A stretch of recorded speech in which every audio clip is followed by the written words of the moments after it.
প্রতি শনিবারে আমাদের মহানবী হজরত মোহাম্মদ সাল্লাল্লাহু আলাইহি সাল্লাম এই মসজিদে আসতেন। আরেকটা হলো আমার ব্রাহ্মণবাড়িয়ার মানুষ আরো বেশি ভালো লাগছে।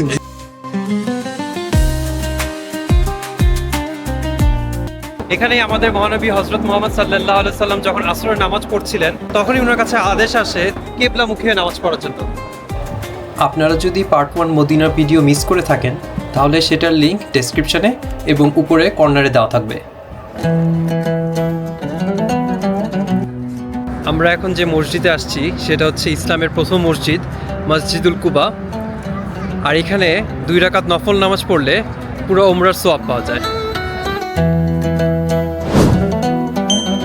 আমাদের প্রিয় নবী সাল্লাল্লাহু আলাইহি সাল্লাম যখন হিজরা করে মক্কা থেকে মদিনা আসলেন, তিনি প্রথমে এই জায়গাতেই কুবাতে স্টপ করেন। এখানেই রাসূলুল্লাহ সাল্লাল্লাহু আলাইহি সাল্লাম নিজের হাত দিয়ে এই মসজিদে প্রথম স্টোন রাখলেন এবং সাহাবারা মিলে কনস্ট্রাকশন শুরু করে। মসজিদে এবং এর আশেপাশে প্রেমিসে টোটাল 20,000 মুসল্লি একসাথে নামাজ আদায় করতে পারে এখানে। পরিবেশটা এখানে সুবহানাল্লাহ কি সুন্দর, আর এখন ওয়েদারটাও বেশ কমফোর্টেবল। এখানে অ্যাম্বিয়েন্সটা বেশি জোস। এই যে একটা ক্যাফে বাই নাইস। হাই মারহাবা। পারফিউম উড مسجد قباء।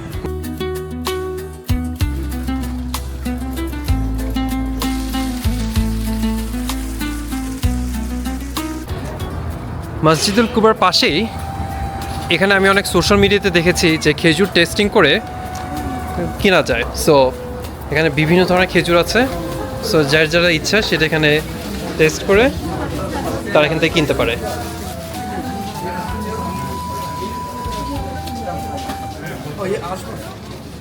আমরা সবাই দেশি খাবার ক্রেভ করছিলাম, তাই ডিনারের জন্য এখন চলে আসছি সোনাগাঁও রেস্টুরেন্টে। সোনারগাঁও রেস্টুরেন্টে আমরা চলে এসেছি হাত ডুবায় ভাত খাবো বলে। এই যে ভাত কবজি ডুবায়, দেশি মুরগি, মিক্স সবজি, কোরাল ফিশ, আর এই যে বিভিন্ন ধরনের ভর্তা, আর ইলিশ মাছের ডিম, ডাল, আর এই যে সালাদ। আলহামদুলিল্লাহ আমরা এখানে ডিনার করলাম। আর সোনাগাঁও রেস্টুরেন্টের ওনার লিটন ভাইয়ের সাথে এখানে দেখা। আরেকটা হলো আমার ব্রাহ্মণবাড়িয়ার মানুষ আরো বেশি ভালো লাগছে। জি জি।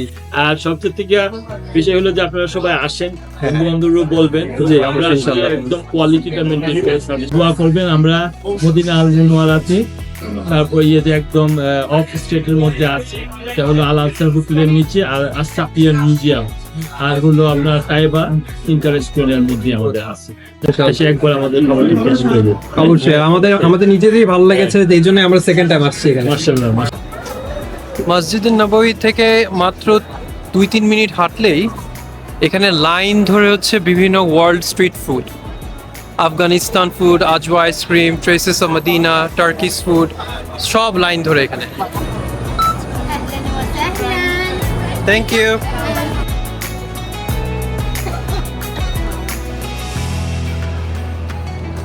এখানে সুন্দর পিকচার তুলে একটা ফ্রেমও আছে, তো সবাই এখানে দাঁড়িয়ে ছবি তুলছে।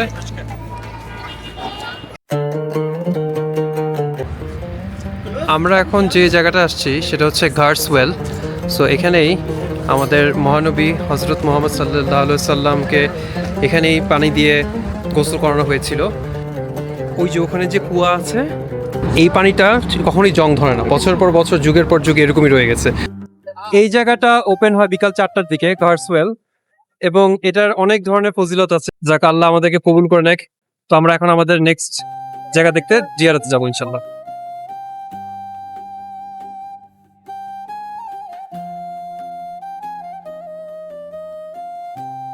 আমার পিছে যে মসজিদ দেখা যাচ্ছে সেটা হচ্ছে মসজিদুল কিবলাতাইন।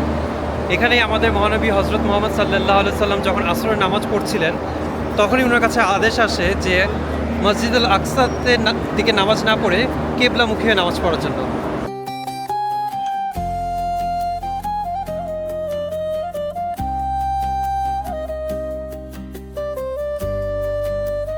আমার পিছে যে ডিরেকশনটা দেখা যাচ্ছে সেটা হচ্ছে মসজিদুল আকসার উদ্দেশ্যে আগে পড়া হতো নামাজ। আমাদের মুসলমানরা আমরা সবাই এই দিকে নামাজ পড়তাম। তারপর আমাদের মহানবী সাল্লাল্লাহু আলাইহি সাল্লামের কাছে যখন আদেশ আসে কেবলামুখী নামাজ পড়ার জন্য, তারপর সেটা চেঞ্জ হয়ে এখান থেকে এদিকে হয়। তো এই জন্য এটি মসজিদ থেকে বলা হয় মসজিদুল কিবলাতাইন।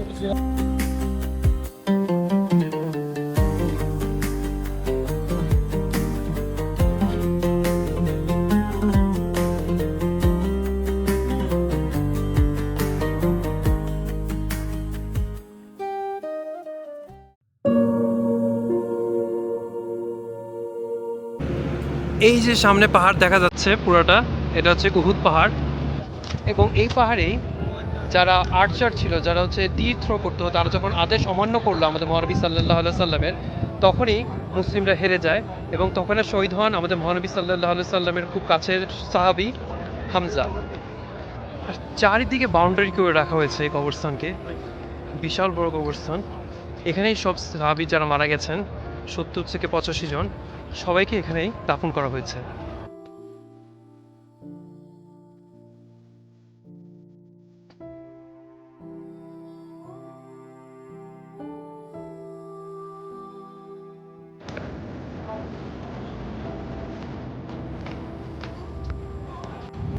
মরুভূমির ভিতরেও কি সুন্দর এখানে মানে সবুজ সবুজ গাছ ভরা।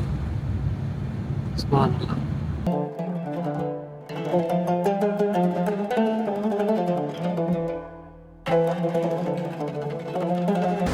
আমার পিছে যে ঘরটা দেখা যাচ্ছে সেটা হচ্ছে হযরত ফাতেমা রাদিয়াল্লাহু আনহু এবং হযরত আলী রাদিয়াল্লাহু আনহুর ঘর। একদম অরিজিনাল যে স্ট্রাকচারে বানানো হয়েছিল ঠিক সেরকম স্ট্রাকচারে এখনো আছে।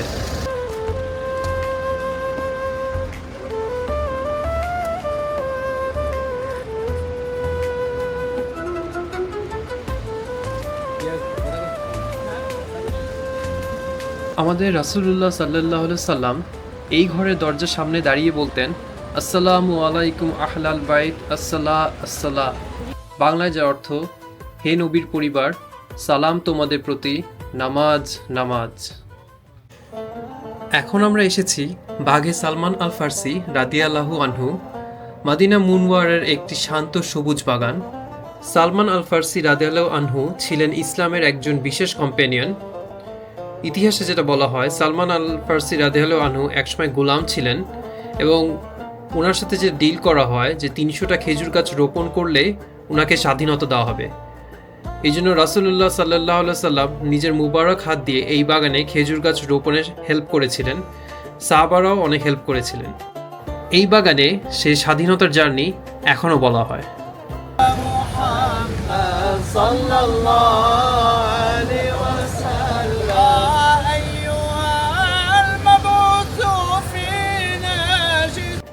মদিনা শহরটা অনেক আলাদা, অনেক পিসফুল।